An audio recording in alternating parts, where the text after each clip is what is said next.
Finding new employment is the best thing that can ever happen to anyone. Not only because you get to take care of yourself and your loved ones, but also most of these employers offer what we call a retirement benefit, where you need to become a member of a retirement fund. The Financial Sector Conduct Authority, also known as the FSCA, has taken an initiative to share some crucial information which we believe that every member of a retirement fund should know. Welcome to the FSCA Retirement Fund podcast. My name is Bongani, Cele, and joining me today to give us a better understanding about retirement funds is Miss Julia Masike. Julia is a specialist analyst within the FSCA Retirement Fund, and she has a wealth of knowledge and an experience within the retirement fund space. Julia, welcome, and how are you? Thank you so much for having me, Bongani. I'm well. How are you? I am very well, thank you. Listen, I am sure and I know without a shadow of a doubt that our viewers out there are so eager to hear what we have in store for them. Maybe as a start, can you tell us what is a retirement fund and whether these retirement funds are governed by any laws or legislations?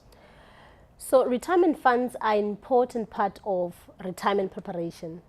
Basically, it's the way to save up money during your working years to ensure that you're able to support yourself financially when you retire.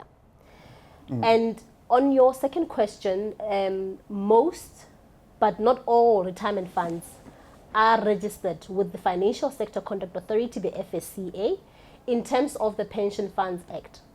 And the funds that are not registered with the FSCA include the the Government Employees Pension Fund, GPF, the Transnet funds, the Post Office Pension Fund, Transnet pension funds. These funds that I've just mentioned, they've got their own rules that are governing them. All right.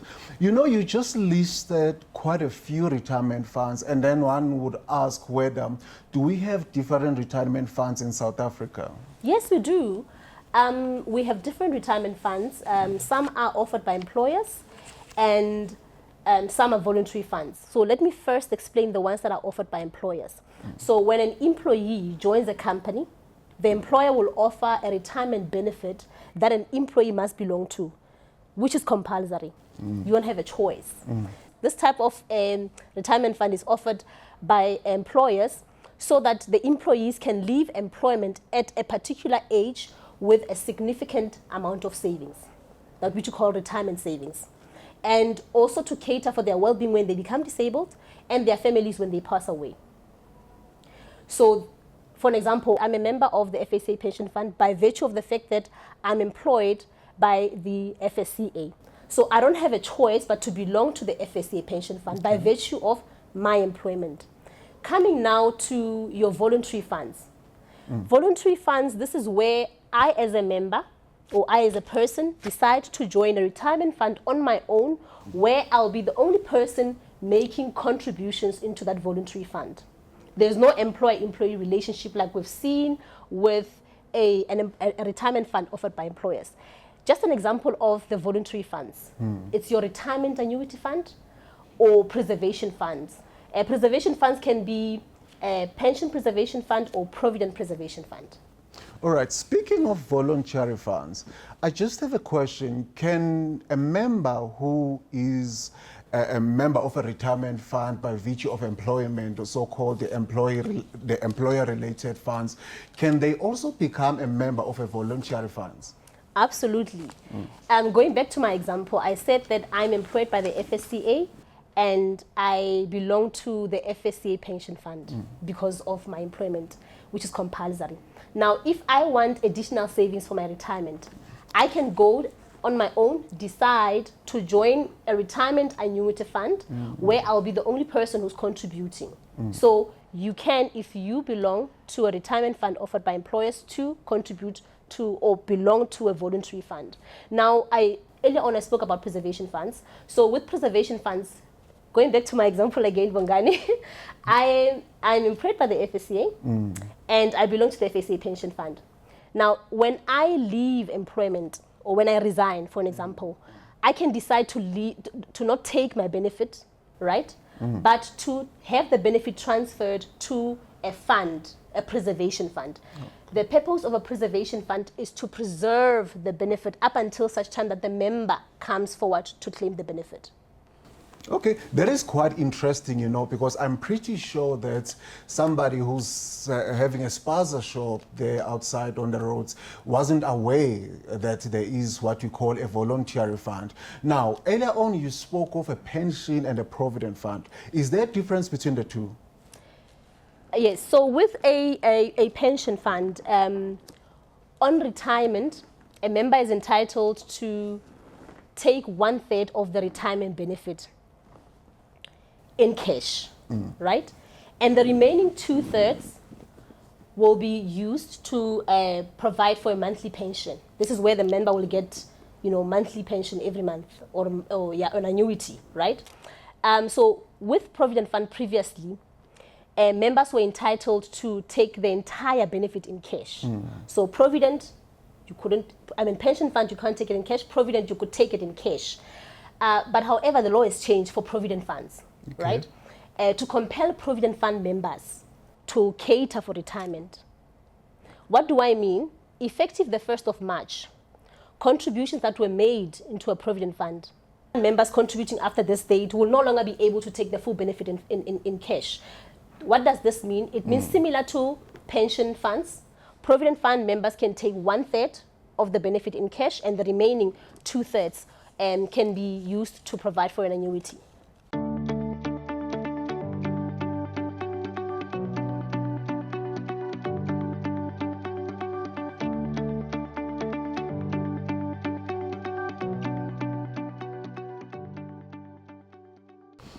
Now, that's quite interesting. Now, tell me something. You mentioned the changes to the legislation changes with regards to a Provident Fund. Now, how does this affect a member who was a Provident Fund member prior this 1 March 2021? You mean prior to the change of the legislation? Yes. So members who joined Provident Funds before the 1st of March 2021 and were over the age of 55, the change does not affect them. What do I mean? It means they will still be able to take their retirement benefit in cash. Now, if you were not 55 or you are younger than 55, right? If you're not 55, on the 1st of March, the 1st of March 2021, when the legislation took effect, it means that contributions that were made up to the 1st of March will not be subjected to the change. I'm not sure if you want me to expand more on it or just give you a practical example. You know, that's quite a lot to take in, eh? Let's take you for you, Bongani. If you are a member of a Provident Fund and on the 1st of March, when the legislation changed, you are not 55 years, right? The contributions that you made up to the 1st of March will not be subjected, meaning that you can take the entire benefit in cash. But any contributions that you made after the 1st of March will be subjected to a change. Now, let's say on the 1st of March, when you looked at your, before the 1st of March or by the 1st of March, when you look at your benefit, you had contributed 100,000. All right. Right? And after the 1st of March, you have contributed 300,000. So we'll take the 100,000 plus the 300,000 combined is 400,000, right?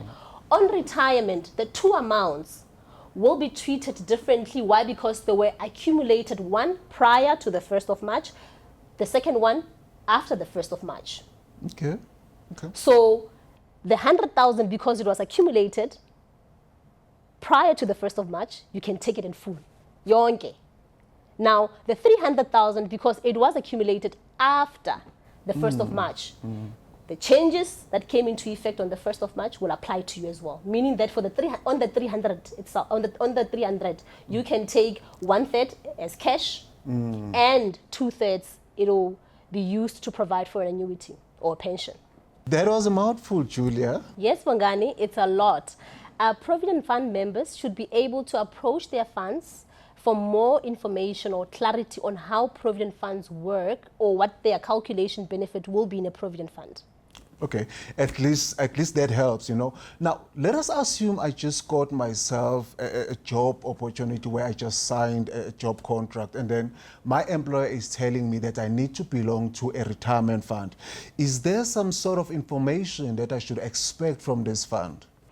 Yes, Bongani, there's information that you should expect. So that, before I even get to the answer, that is a retirement fund offered by employers. You don't have a choice, so you have to be part of it. It's a compulsory participation. So the information that funds provide to new members would be information like your member booklet or information brochure. These documents contain important information about the fund, right? All the information about the contributions, you know, the name of the fund, the name of the administrator, who the trustees are. That information will be contained in the member booklet and the information brochure. Some funds do have websites, and they refer their members to the website of the fund, where they can also access this information or be able to see this information. So some funds provide members with welcome letters, certificate of membership, just to confirm that you are a member. Bongani Cele is a member of the FSCA pension fund effective such and such a date. So these are the information that, or documentation that you can get from your fund. I need to emphasize that, Bongani, if you are a member, like now you're going to join a pension fund, if you are a member of the fund, it's important, whether new member or existing member, to know this information, the name of the fund. We have members coming to the FSCA and they don't know what the name of the fund is. You're contributing in this fund, therefore it's important for you to know the name of the fund. It's important to know the contact details of the fund, who to contact in case you want to lodge a claim, the name of the administrator or the contact details of the administrator. Similar to that, in case you want to lodge a claim, you are able to, you should know who to contact. And one other important thing is you should be able to have a copy of the rules of the fund, right? And where do you get this? You can get this from your fund or from the Employers Human Resources Department. They can provide you with a copy. Yo, that's a lot of information. Eh? Yes. Now, tell me something. Let's just assume I'm already a member of the fund. Do I receive continuous or additional information to this, or I just received the initial information, that's it, I'm done? So there's different information or communication that you can receive from the fund. There's continuous communication between the fund and the member, you know. But one thing that I can talk about is that there's this thing called a benefit statement. Like, just like your statement. Members receive benefit statements every year from funds, right? And the benefit statements will show,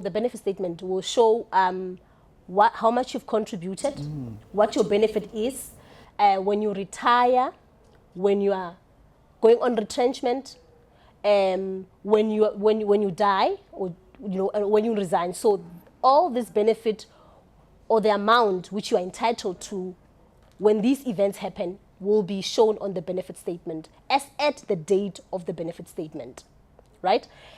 So members should look at their benefit statements. I mean, you should be able to see if there's, you know, like information that is not correct on the benefit statement. You should be able to approach your fund to correct the information, or your Employers Human Resources Department. Bongani, benefit statements are distributed electronically for most funds, I mean, by administrators. But some members do receive the benefit statements from the Employers Human Resources Department. You just mentioned now benefit statements, administrators, and then I just remembered that a while back I received my benefit statement. Although it reflected my fund name, but there was also a name of another company which I wasn't sure about. And when I inquired about this, they told me about an administrator. Maybe if you can explain to us what is the difference between an administrator and a fund, and what is the relationship between the two? Okay, so with a fund, Bongani, a fund is where you're making contributions. It is responsible for the collection of contributions, right? That you make every month, usually every month, right? Now, an administrator, on the other hand, is a service provider to the fund, providing services. And what type of services are these? This is administration services, right? you come in contact with the service of an administrator when you lodge a claim or when you want to have your benefit paid to you. This is when you come in contact with an administrator. So it's important for you to know the difference between the two. You are a member of the fund, right? And your fund is administered by an administrator, right? So that you are able to direct your claim to the right person or your inquiry to the right person or the right institution. So in simple terms, you are saying to me that an administrator is just assisting the fund. It is. I am contributing to the fund, but this one is a services provider. Yes, and funds, Bongani, can change administrators. Remember, it's a service provider, providing service. So, this year your fund can be administered by such and such an institution, and the next year they can decide to be administered by another institution. So on your benefit statement, you should be able to see who your administrator is. And in any time when your fund change administration, they do communicate with members. This is the type of communication that you as a member you would receive from your fund. We are the FSCA. We make sure that fair customer treatment is at the center of what financial institutions do for you. The FSCA. Be empowered, be alert, be safe. All right. I do agree with you. I think what you are actually saying is that the funds have a duty to communicate to their members. But now, let us assume I'm no longer receiving any of the information, even if maybe I'm not even receiving that benefit statement you are talking about. Be it that maybe I've changed my personal details, email address, or my phone number, or I got married for its sake. Is it important for me to update my personal details with the fund? 100%. 100%. It's very important for you to update your information. So when you change your telephone number, your personal details, in fact, when you change, for example, your telephone number, your address, it's important for you to notify your fund or your employer, just in case they want to communicate important information with you, right? So similarly, when you get married, when you get divorced, when you have a child, when you lose a child, it's important for you to provide your fund and your employer with that important information. Okay. It's very, very important. To speak of it, I think I've heard a while back that in South Africa, we are experiencing a huge number of unclaimed benefits. Now, I'm thinking that if we update our personal information with the fund regularly, each and every time it happens, this will assist in decreasing this number of unclaimed benefits. Am I correct? You are absolutely correct, Bongani. Part of the reason we're having high volume of unclaimed benefits is because of members not updating their records and funds not being able to reach out to members or get in contact with members. So members should be able to update their information or personal information as and when they change. All right. Earlier on, you mentioned Jula, and you spoke about that when it is important for a member to update their personal information in case there is a claim. Now, at the back of my mind, I'm already thinking that the time that I will not be there and then there needs to be a claim, it is when I am no more, I am deceased. Is it important for me as a member to complete a nomination form? Because the reason I'm asking, I've been receiving a benefit statement now and again, and they've also attached a nomination form. How important for a member of the retirement fund to complete this nomination form? It's very important, Bongani. You are touching on a very, very sensitive issue. It's important that members complete nomination forms. And nomination forms are just forms that contains details and names of the people that will receive your benefit when you pass away, right? This information is going to assist trustees that are responsible for looking after the fund to be able to distribute your death benefit to the correct people, right? Obviously, the nomination form itself is going to assist them. It's just a guideline for the trustees to be able to distribute the monies. Have you ever heard Bongani over saying that creditors follow you to they'll follow you to the grave?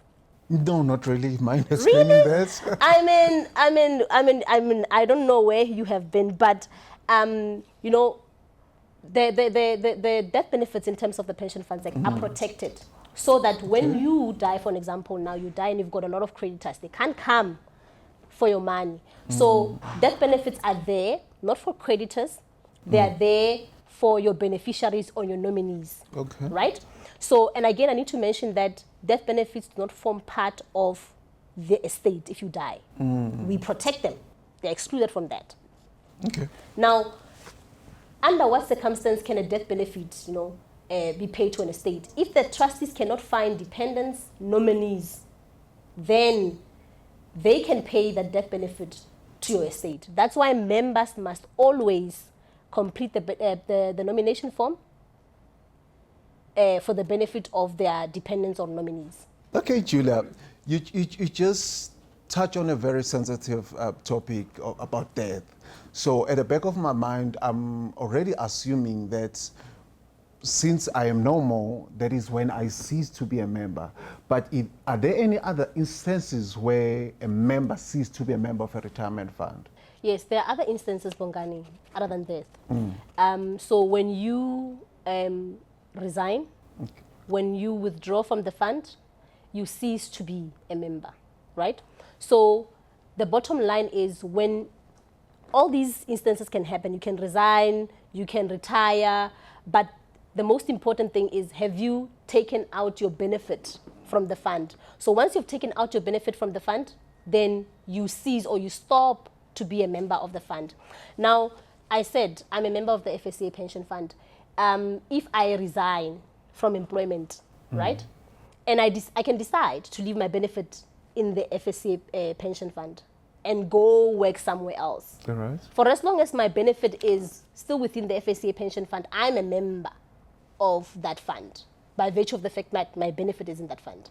Now, Julia, please tell me, do we have different type of retirement funds? And if so, please explain them to us. The Government Employees Pension Fund, GPF, Transnet Funds, Telecom Pension Fund, and the Post Office Pension Fund.